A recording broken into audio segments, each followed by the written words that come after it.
Well, thank you for coming and for sharing this occasion. And let me I want to just start with with 2 minutes of film. That'll summarize my, what we're talking about in a sense. I'm a member of a movie makers club, and so we're challenged every now and again to do a 2 minute film. So this was one of them that I produced. To head in the right direction, we need to read the signs and duly take note. Leaders of societies need to read the signs of change in society so that they can prepare society to meet future challenges.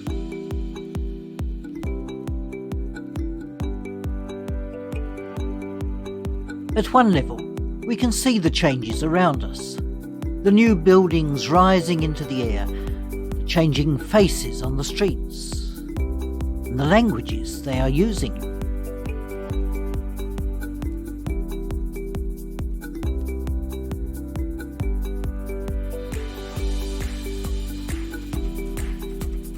The census provides us with much more objective measures than intuiting from our observations. It tells us about the changes in the size of the population, the places immigrants are coming from, and the languages they're speaking. There is one question on the census which is indicative of changes in cultural values. That's the religion question, and is currently changing more rapidly than any other measure on the census, as people leave the traditional religions and declare they have no religion. What it signifies is that people are no longer taking their values and their purpose from their religious traditions and putting life together on their own. The major value is no longer to fulfill our duties to our families, communities and nation, but to find our personal fulfilment. Where that road will take us is a little hard to predict. Census data has a number of strengths. It certainly provides accurate Australia-wide information about how people identify themselves in relation to religious organisations. And it provides details about small religious groups that can't be obtained from any other source, from sample surveys, for example. We know in Australia how many people there are that belong to, let's say, the Quakers, whereas in America they have absolutely no idea because religion is not on their census at all. And in Britain there's one general category of Christian. Australia has the best data of anywhere around the world. It enables cross-tabulation with a wide range of other data: birthplace, language, occupation, family relationships, and now longitudinal data has been made available to us as well. And it provides details of information for local areas. And the CRA has done a lot in providing detailed reports for local churches and other organisations from census data with information about the population, about vulnerable groups in the area, about all sorts of things, and that service is still available. The census also has some weaknesses. There's many reasons why people identify with a particular religion. Part of it is heritage. Part of it is people's work, where they volunteer sometimes. And when they tick a certain category on the census, it doesn't mean that they're necessarily involved. It doesn't mean beliefs or practices. The fact that when someone says that they've ticked Uniting Church certainly doesn't mean that they necessarily believe in God or anything else in there. And there's some inaccuracies too. Quite a lot of Pentecostals we know just write Christian. People from the Churches of Christ in some churches have been told to write Christian, and therefore when we come to count the Pentecostals, we know that their numbers are somewhat underestimated. It doesn't indicate the extent of spirituality that's present throughout society. But remembering all of these limitations, we can certainly gain enormous amount from the census data. Yes, and no religion doesn't necessarily mean that people have no sense of spirituality or are atheists. Certainly some of them are, but sample surveys tell us that a lot of those who actually indicate no religion are certainly not atheists nor agnostic. Some of them believe in God. What they're saying is, I don't want to identify with a particular religious organisation.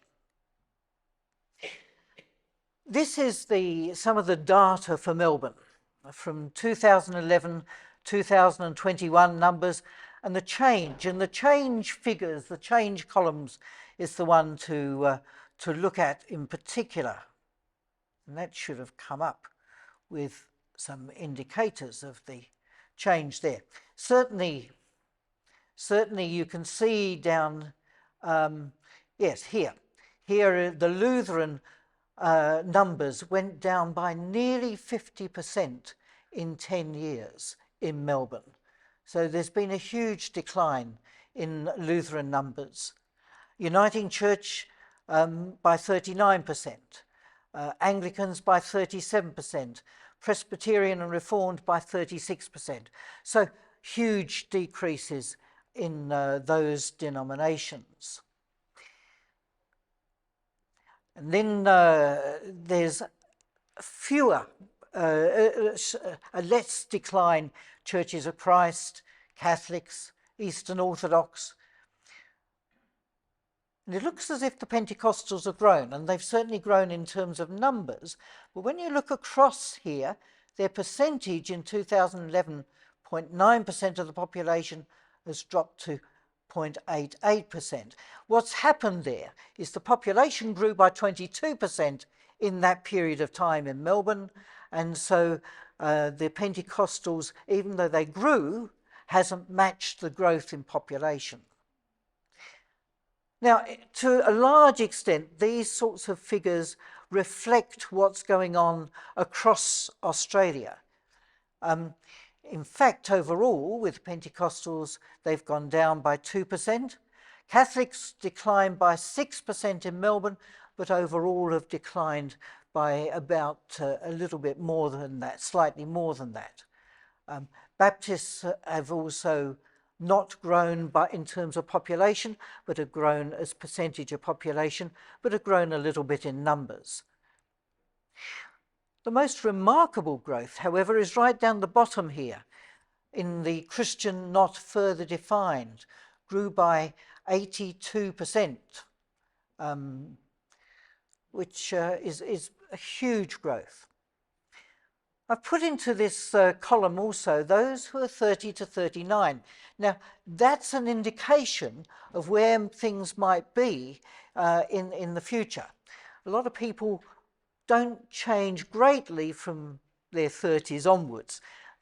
So there's much more change from childhood, when the parents are actually telling the census people what their children are, to the 30s, and then not so much change. So this is an indication of where things may be in the future, and it appears certainly that the Anglicans are looking at much further decline. So is the Uniting Church, down to less than 1% of the population. Pentecostals about the same, but decline in the Eastern Orthodox, and substantial decline in the Catholics as well. Now, if we look at the wider population, and this is the other religions and so on, we can see huge growth in the Sikhs. Just 10 years, they grew by 200%. So they went from 27,000 to 85,000. And in fact, their numbers in Melbourne are now greater than the numbers of people who identify with the Uniting Church. So huge growth in the Sikhs, and also huge growth in the Hindus, up 154% in just 10 years. And again, if we look across here, we can expect that there'll be a lot further growth. We've got just there at the moment 4%, but it looks like they'll be growing to 7% or so within the next few years. Sikhs will become quite a significant group, 3.5%. Islam is growing too. Not so much growth, but certainly up well above that of the population. But again, the figure of no religion is a significant figure. That's up nearly 100% in just 10 years. And that's a very significant growth. And again, we can see here, if we look across to the people who are 30 to 39, that's likely to grow even further than it is at the moment. So what are the major trends? What are the major influences on these patterns? The first is the immigration. Twice as many immigrants involved in religious groups than people born in Australia, as they find support for their language, culture, values in those religious groups. And almost half of all church attenders are immigrants or members of their families. It's a huge proportion. And immigration over just that last 10 years has contributed very significantly to the growth in Baptists, Catholic, Pentecostal numbers, as well as the Hindu, Islam, Sikh and Baha'i growth that we've seen. And in fact, over the last 10 years, there's been more Christians arrive in Australia than of any other religion. Now, while there's been many Hindus and Sikhs arrive, there's also been large numbers of Christians. And of those, the greatest group has been Catholics. What we have found, however, is that immigrant involvement declines over time. In Melbourne, the percentage of Buddhists is now in decline. They're still growing slightly in numbers, but the percentage of Buddhists is in decline. And in fact, across Australia, the pattern is the same. We think that probably around about 100,000 people who were identified as Buddhists back in 2011 are now identifying as no religion. And some of that we know from the longitudinal data, which tells us exactly how many people were identifying with one in 2011 and what they are in 2016. We're still waiting for the 2021 longitudinal data to appear. Most mono-ethnic churches last about 30 years. Now that varies considerably from one ethnic group to another, but that's the average. About one generation. And either they become multicultural or else they disappear. The children of immigrants don't necessarily stay around. But why the decline in Christian denominations? First thing to note is that this is occurring in many other countries, particularly in the West, now including the United States of America. The UK census has Christians at about 43%, down from over 50% in their last census, and those patterns are almost identical with those in Australia. So 44% in Australia, 43% in the UK. Very similar patterns. And there's very similar trends in all parts of Australia. What's been interesting in this particular census is that the decline is a little more rapid in rural areas than it is in urban. And that's a little different from previous times, when the urban areas saw greater decline and rural places were often the strongholds of many of our Christian denominations. The decline has been occurring since 1971, so it's nothing new to see a decline. But mostly what we saw was the decline was occurring in people 25 to 35 who were filling in the census for the first time themselves and chose no religion. In the latest census, people of all age groups are moving to no religion, including older people. And that again is something somewhat different from previous censuses. Altogether, it's indicative of large-scale cultural change. Certainly, large-scale things are happening here across our culture. I think that one of the scholars who's given the best account of this change that's happening, this values change, is Ronald Inglehart, who's been examining values in many different countries. In fact, he's been doing analysis of the major international social surveys, such as the World Values Survey, for many years and been writing on it. He was an American scholar. He died in 2021, just after his last book came out.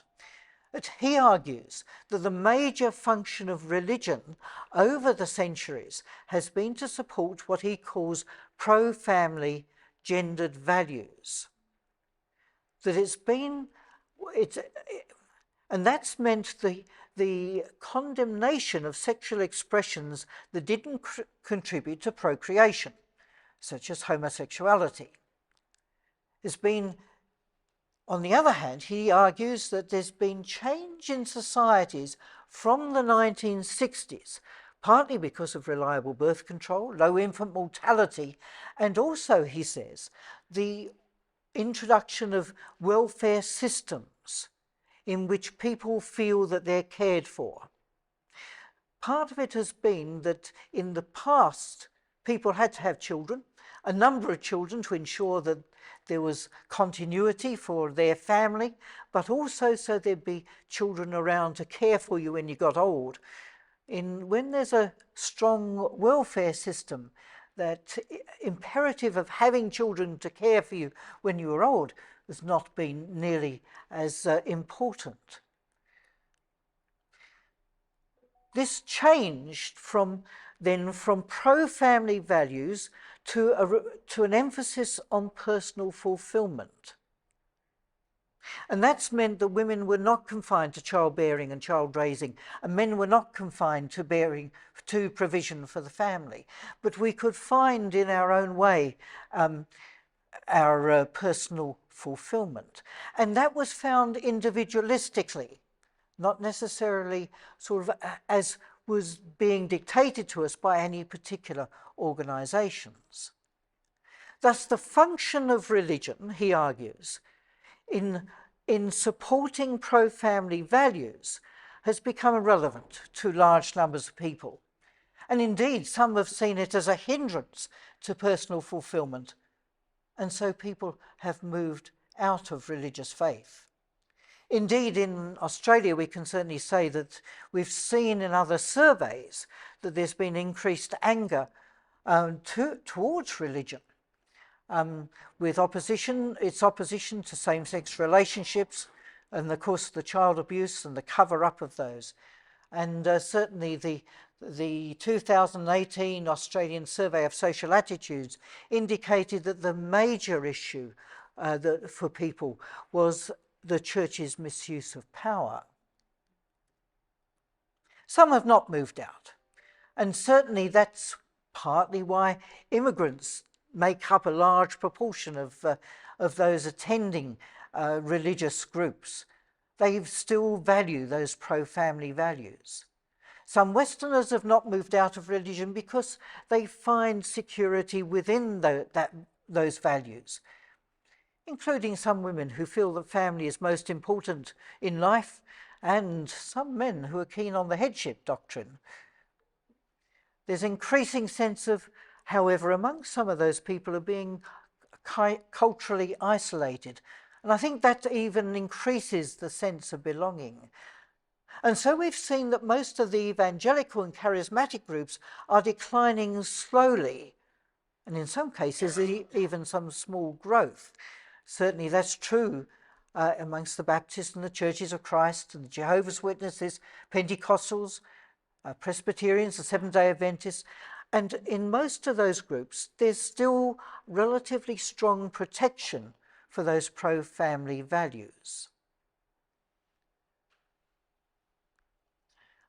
What's interesting is that all people identifying with a religion, or virtually all, you'll see an exception or so in a moment, have a higher birth rate than no religion, and fewer people in same-sex relationships, according to the census data. And it's just indicative of the importance of family amongst those who identify with the various religious groups. This is the proportion of women by each of the religious groups with 3 or more children. Around about 20% for most of the groups.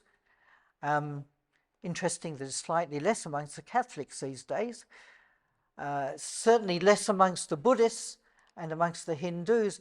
I suspect the Hindu figure has a lot to do with the very recent nature of immigration. We've got a lot of young, very young migrants here, and families are still to be formed, and there's certainly fewer women who have completed their family life, if you like, compared with other groups. Certainly higher amongst the Muslims. Latter-day Saints have an even higher figure of, that's not in that table. But see, with those who are no religion, which remember is 43% of the population, it's significantly less, at 11%. Now, there's a range of other factors in the decline. Certainly the loss of local community from the 1960s, so that people no longer take for granted that there's a local church that they can connect with. There's a suspicion of institutional and authoritative structures, and people are more spiritually individualistic. They're looking for what works for them as individuals, rather than expecting that they'll continue the heritage of their own families. And that lies behind the growth in no religion, in Christian not further defined, and in people saying, my beliefs, it's just my own beliefs. There's certainly a consumeristic approach. People look for what they need in order to nurture their lives, whether that be education, holidays, music, nature, shopping, or whatever. Certainly part of that has been the growth, I think, in the larger regional churches and mega churches. And we haven't looked at the data recently, but in 2006, we estimated that while there was only 10 mega churches out of 1,720 in Melbourne at that stage, 20% of all attenders attended them. On the other hand, it seems that they too have probably plateaued. Personal life tends to be driven by personal experience rather than dogma, and that again feeds into this more individualistic approach to spirituality. So society needs to change in order to support this whole emphasis on personal fulfillment. And what we've seen over the last 10 years in particular is new sets of values emerge that work with that sense of personal fulfillment. There's the idea of tolerance has become very important. And indeed, if in a pluralistic society where people are finding personal fulfillment in their own way, there needs to be an affirmation of diversity, tolerance of fluidity in relationships and in personal identity. But as well, along with that, has come the new emphasis on the importance of consent in relationships. Do what you find fulfilling as long as it doesn't harm others, and as long as it's consensual. And there's certainly an increased emphasis, I think, on the lack of acceptance of diversity that's represented in homophobia, in racism, sexism, ageism, and etc. Women it's important that women have equal opportunities and rewards as men. And while that's still a pursuit in our society, certainly that has become an important value. And there's condemnation of inappropriate use of power over others. And certainly the whole issue of domestic violence has become much more prominent in society over recent years. My suspicion is that it's not just increased incidence of it, but increased concern about it and lack of acceptance of it.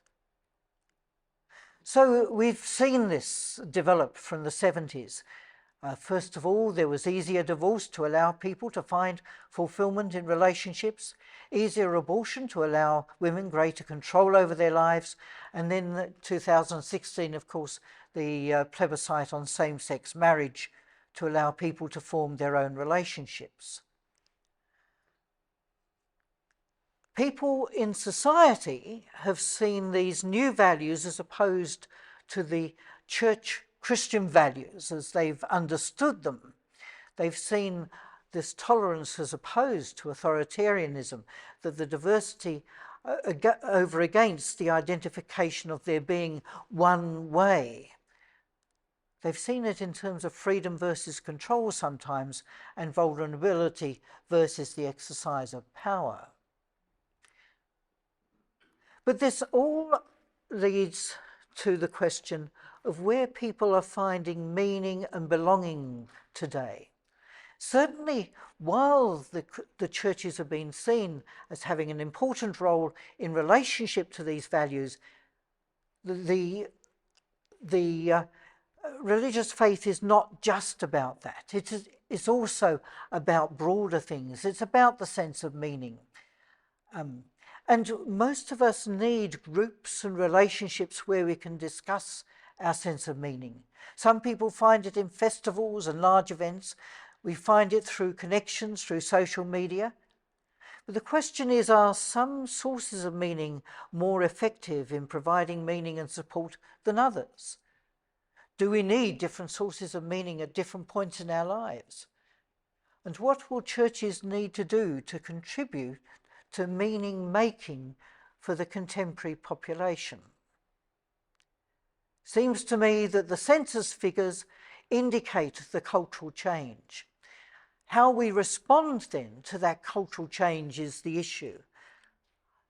Do we in fact stand against the cultural change and say this is not what our faith is all about, and therefore we need to identify what is important in life over against the culture?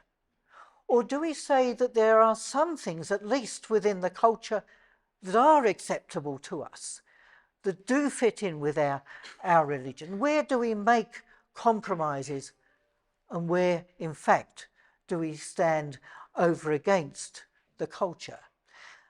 I think that's the issue that churches and, in fact, other religious groups need to reflect on today. Thank you.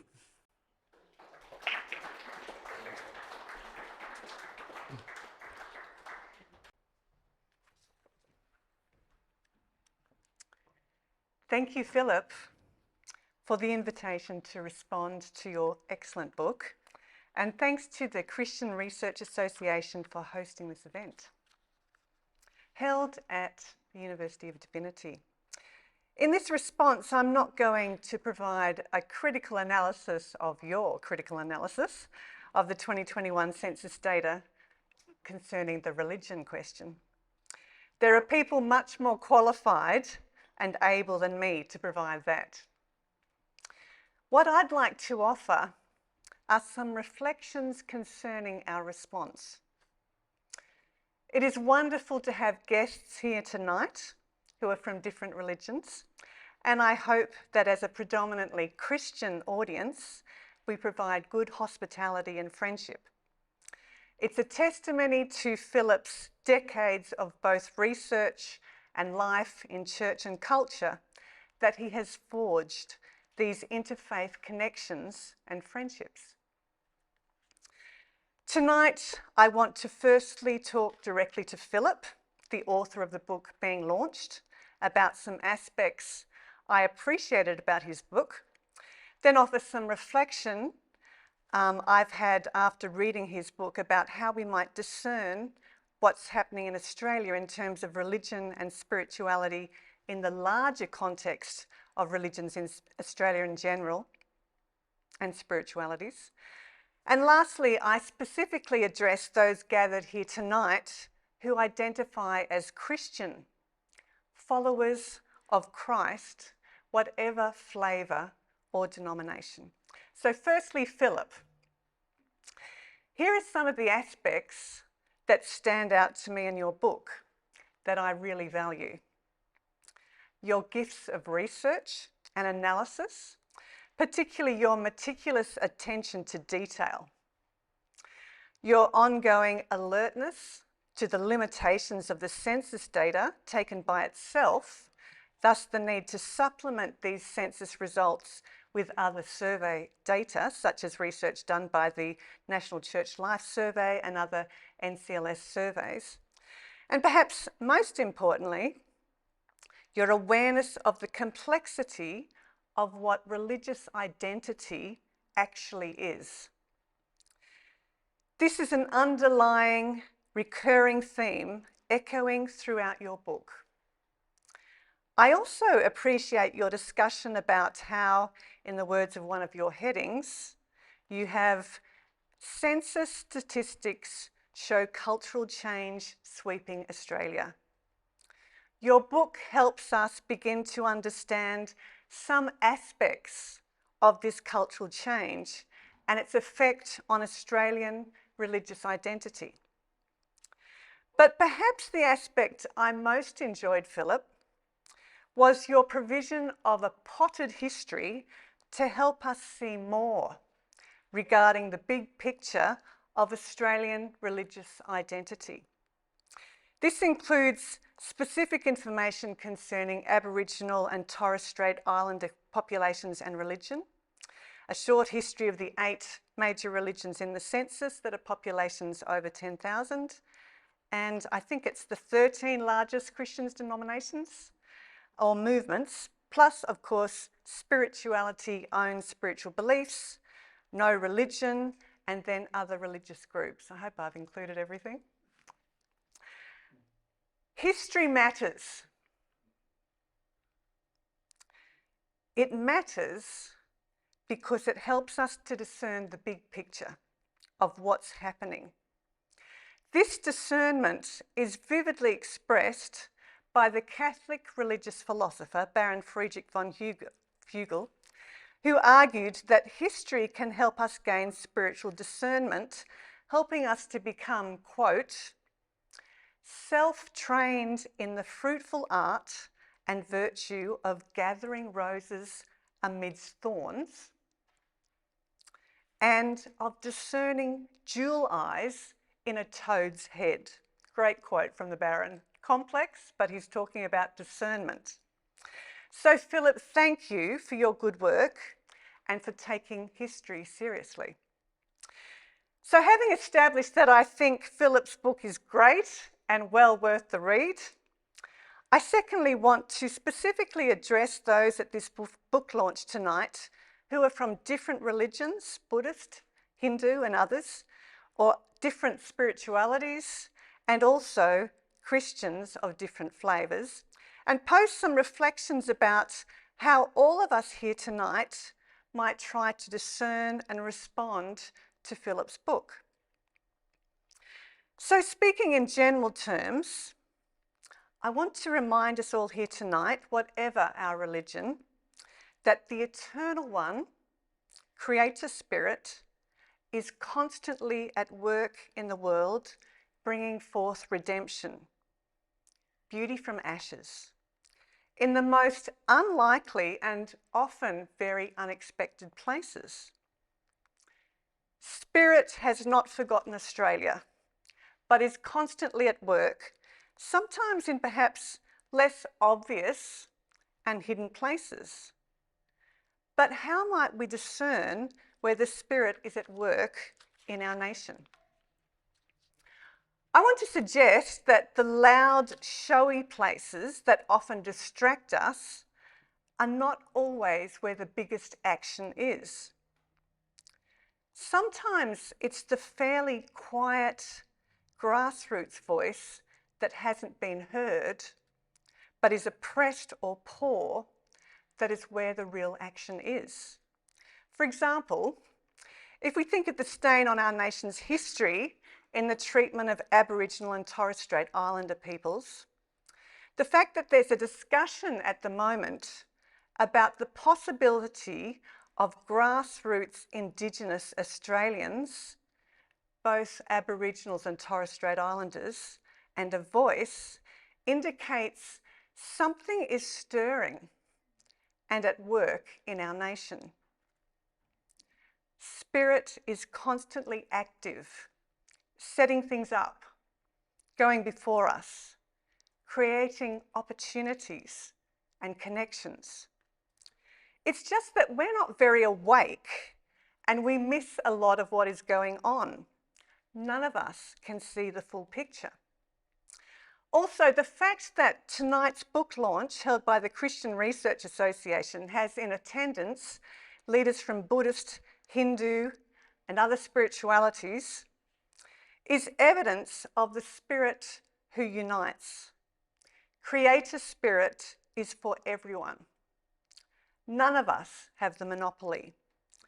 So yes, the Spirit works in individual lives and in the Christian church, but the Spirit is working everywhere in the world, in Australia, and in spiritualities that identify outside of institutional religion.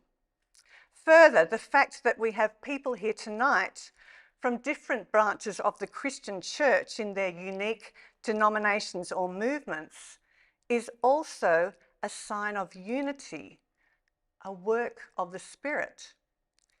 Creator Spirit is at work in our nation, hovering over everything, and sees the big picture that we don't see. But it's hard to discern what the Spirit is doing. Spirit is so much bigger than our census statistics and so much larger than us and our plans, no matter how attentive our spiritual discernment might be. We only glimpse or sense what the Spirit is doing, but can't fully see. For now, we're only seeing through a glass darkly. Now and again, we gain glimpses or a sense of what the Spirit might be doing, but we can't really see the full picture. Philip's analysis of the data provides some guideposts of Spirit's work in Australia, but the picture is so complicated. Spirit hovers over everything with a bird's eye view, seeing the whole picture that we can't see. Also, Spirit is always looking forward and outward. It's easy for people to speak about wanting to go back to what they might call the good old days, whether it's some particular historical period in Australian religious life and culture, or even the early church. But Spirit gently draws us forward and goes ahead of us, setting things up, initiating, gently drawing us forward. Breath. The rise of people who identify as spiritual but not religious indicates something is happening, something for us to notice. But it seems very messy. Clearly, there's a lot more going on than we can easily discern. Also, reading Philip's book, I've been reminded of how Spirit does not just work in individual lives or particular churches or even particular Christian denominations. But Spirit is working everywhere, as I said, outside of religion and inside of religion. Spirit is everywhere active, working in the world, working in Australia, bringing redemption, beauty out of ashes in the most unexpected places, often in quiet, gentle ways, rather than the louder, showy ways that so often call for our attention, distracting us. None of us can see the full picture. Thirdly, I'd like to address those at this book launch who call themselves Christians, followers of Christ, whatever flavour, denomination or movement. I'd like to offer 3 large-souled Christian voices, 2 contemporary and 1 from a century ago, that might offer the Christians here tonight some foundational principles for living in the way of Jesus. Firstly, a historical voice. The British Anglican mystic Evelyn Underhill, who died in 1941. Writing about the Spirit in 1932, Evelyn argues, quote, "The saints abound in friendship and service because they are abandoned to the Spirit and see life in relation to God instead of God in relation to life. Thus they," quote, "seize with delight on every expression of life as material for the expression of charity, love." Evelyn continues, "This resort to first principles, the embodiment of our faith in such meek devotional practice and symbolic action as shall stimulate the transcendental sense, this, I believe, is the chief spiritual lack of the modern world." So she's writing this in 1932, and it's very dense. So let me just unpack a few things that she's saying. Evelyn's reminding us that the foundation for all we do in service is adoration and awe of God, the Creator.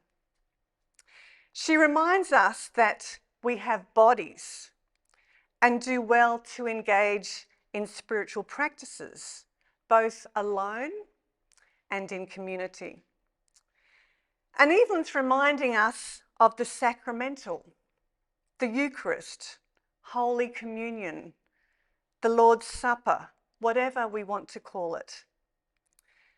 And Evelyn's reminding us of the Church invisible, all the communion of saints and cloud of witnesses. We're reminded of Australians who have gone before us, filling in the Australian census. And even those gathered around the Christ child, having travelled to Bethlehem. And as we enter Holy Week next week, a week later for the Eastern Church, together as one unified Christian church, one body, one voice, we can declare the crucified and risen Christ and celebrate together, Christ is risen, he is risen indeed. The second voice is a contemporary American Presbyterian pastor, Eugene Peterson, who died in 2018 and has now joined the cloud of witnesses, the Communion of Saints. Eugene was an American Presbyterian pastor and writer in spirituality that I studied under at Regent College, Vancouver, several decades ago, and who kindly journeyed with me thereafter. Eugene writes, quote, "The Christian life consists in what God does for us, not what we do for God. The Christian life consists in what God says to us, not what we say about God. We also, of course, do things and say things, but if we do not return to square one, each time we act, each time we speak, beginning from God and God's word, we will soon be fond of practicing a spirituality that has little to do or nothing to do with God. I remember once seeing a sign that read, "It's all about you." Eugene suggests we start with God as our point of departure, not us. The third voice is a contemporary living British Anglican and former Archbishop of Canterbury, Rowan Williams, who I first met when I was studying Teresa of Avila and the double knowledge of full humility. Discernment requires silence and waiting, both individually and corporately, and in his book, Being Human, Rowan speaks of our desire to try to control, whether it's our attempts to control the spirit, who of course is like the wind and we can't control, or perhaps our attempts to control people, whether family members or communities or their choices. Rowan writes, quote, "The more our humanity falls in love with controlling, the less human we actually get." He goes on to talk about how we don't have all the answers or the plans for every contingency, but he argues, quote, "If we believe that our humanity is something constantly growing, then there have got to be moments when we are taken beyond the familiar and controllable. A growing humanity, a maturing humanity, is one that's prepared for silence, because it's prepared at important moments to say, I can't get on top of this. And of course, it's hard work.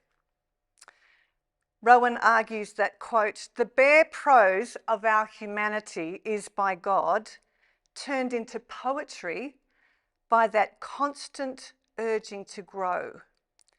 God in that environment, that encounter that we will never get to the bottom of and that we will never control, and try as we may, we will never absorb, because God is God and we are what God makes and loves and works on."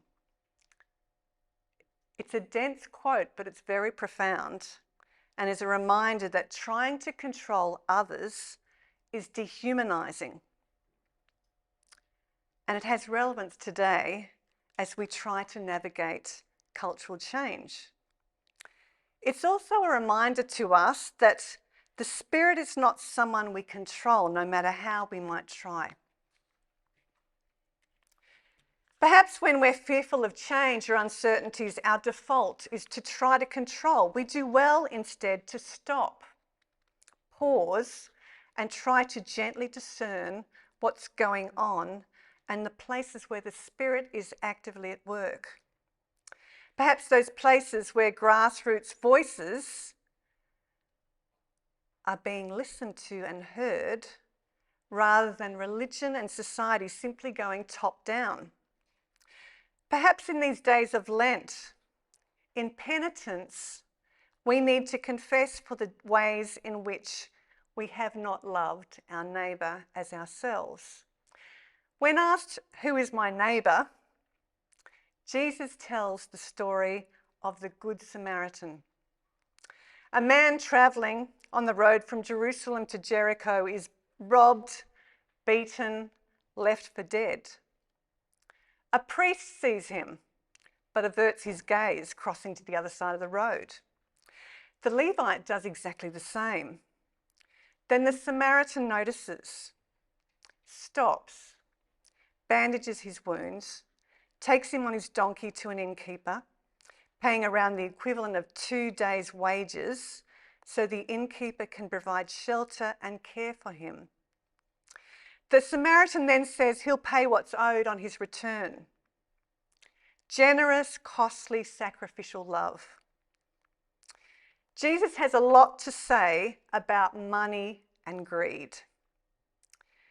Jesus has a lot to say about the need for humility, rather than thinking we're rather important and just a little bit too busy to notice, stop and care. We have not loved our neighbour as ourselves. We are truly sorry. Lord, have mercy. I want to close with an anecdote, if I may. 13 years ago, when studying my PhD in Scotland, I was lucky enough to be selected with 19 other doctoral students doing research in religion to attend a week-long course in research methods at Oxford University. To be honest, it's not the lectures and seminars that I remember, but what I do remember quite vividly are the long, leisurely dinners we had each night, chewing the fat, talking about our doctoral research and sharing our stories. The food was excellent. The profound Danish film Babette's Feast shows us the value of taste. But it's not even the food I remember. It's the hospitable conversations that went on for hours at these slow, leisurely dinners each evening. I can't quite recall all the doctoral students, but several were working in Islamic studies. One was a Sikh scholar. There was a Christian guy from Rwanda who had survived the genocide. Several were working in the field of no religion or spirituality space. And we had these long, leisurely conversations. If you're going to spend 3 years on a PhD, it better be something you care about. I vividly recall one conversation where a fellow student was asking about my research and my religious identity. I stated, "I am a Christian, carefully defined." "Carefully defined?" he responded. Now that piqued his interest and thus became a long, leisurely conversation. This conversation was not about proselytising. It was about sharing my narrative and religious identity. I spoke quite honestly about my deep-seated pain as a woman in the Christian church who often felt a bit second-rate to men because of being told women shouldn't teach, even if the Spirit has given them that spiritual gift, and not really having a seat at the table where decisions are made. Then the conversation quickly shifted from that pain as a woman in the Christian church to a conversation about Christ, the one I follow. The Christ who noticed the woman with the issue of blood, who touched me. The Christ who intervened when an adulterous woman was being stoned to death. You without sin cast the first stone. The Christ who noticed the so-called rejects of his day. Hearing the voice of the blind beggar Bartimaeus, he stopped in the midst of the pushing crowd. Calling Zacchaeus by name, the tax collector, having spied him above in the tree, Jesus invites him over for a meal, and his life is turned around.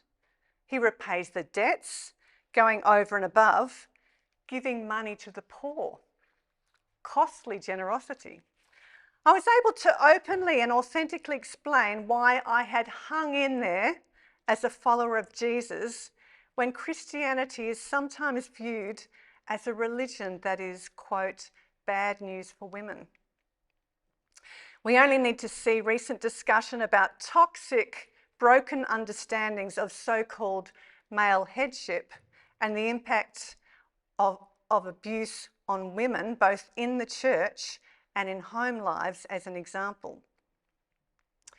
So, a Christian carefully defined. Perhaps what I was really saying through that label was that I want to be an authentic follower of Jesus, the crucified, risen, glorified Christ. So don't stereotype me with that version of what it is to follow Christ. Looking back on that conversation, I'm struck that we, as followers of Jesus, need to discern whether our institutional religious structures might be putting barriers in the way of the Spirit rather than being open to the Spirit. Also, while the Spirit is everywhere, not everything that happens is of the Spirit. Again, the need for spiritual discernment to deliver us from evil, as we have a line in the Lord's Prayer.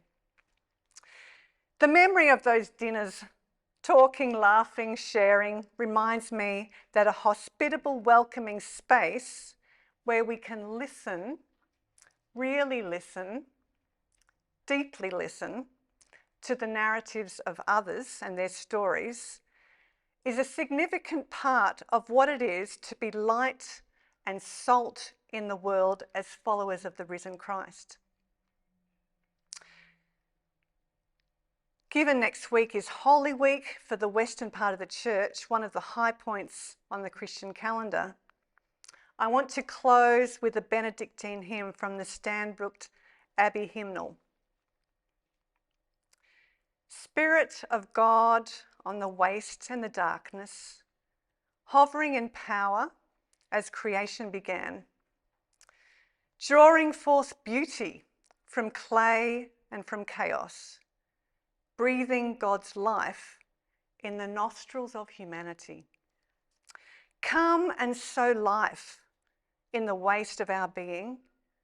Pray in us, form us as sons and daughters in the Son. Open our hearts to yourself, mighty Spirit. Bear us to life in the three who are one. Amen.